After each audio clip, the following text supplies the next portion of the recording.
Mesdames et messieurs les députés, faut-il être aveugle ou de mauvaise foi pour réagir comme l'a fait le Parti socialiste la semaine dernière? Ce parti et la presse dans son sillage, sous le titre « Le Capharnaüm de la gestion des exonérations se confirme », ont fait preuve d'une véritable malhonnêteté intellectuelle.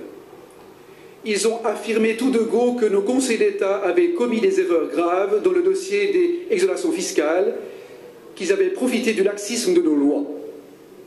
On croit rêver. Le groupe PLR tient à exprimer son indignation.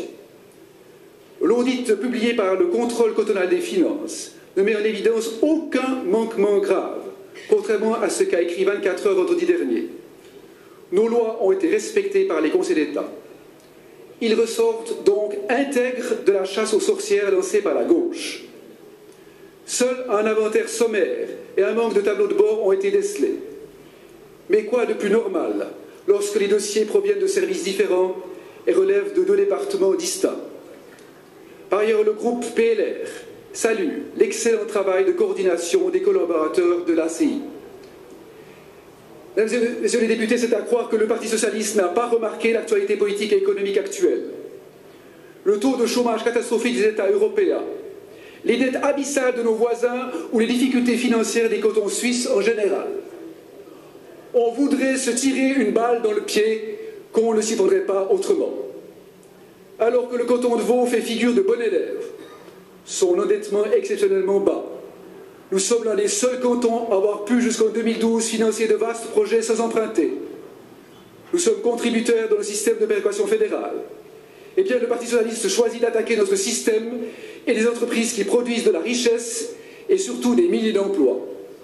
Un système qui permet, soit dit en passant, de financer ce qui constitue l'une des politiques sociales les plus généreuses de la Suisse. Cette cécité politique doit prendre fin. D'autant plus dans une formation politique qui, rappelons-le, appartient à la majorité du gouvernement et à un parti qui défend les employés et les familles. Le Parti socialiste mord tout simplement la main de ceux qui le nourrissent. Nous en appelons au moment d'aborder le budget 2013 à ces revendications et nous rappellerons tout à l'heure lors de ce débat. Cette attitude ternit tout d'abord l'image du canton. Pendant ce temps, nos voisins cantonaux et même européens en profitent pour courtiser et accueillir les entreprises que seul le Parti socialiste vaudois pointe du doigt. Neuchâtel et Genève ont dernièrement défini leur politique. Deux cantons dans lesquels les ministres des Finances sont pourtant de gauche. À croire que nous avons dans le canton de Vaud le Parti socialiste le plus irresponsable d'Europe. Un Parti socialiste qui prône la décroissance, qui sacrifie la sécurité économique du canton sur l'autel du populisme, qui fait des dommages collatéraux sur l'emploi, le tout en pleine incertitude économique. Le groupe PLR dénonce, mesdames et messieurs les députés, la lecture surprenante et inadmissible du Parti socialiste vaudois sur le rapport du CCF, ce qui a pour conséquence d'affaiblir et fragiliser nos institutions, notre économie et notre réputation.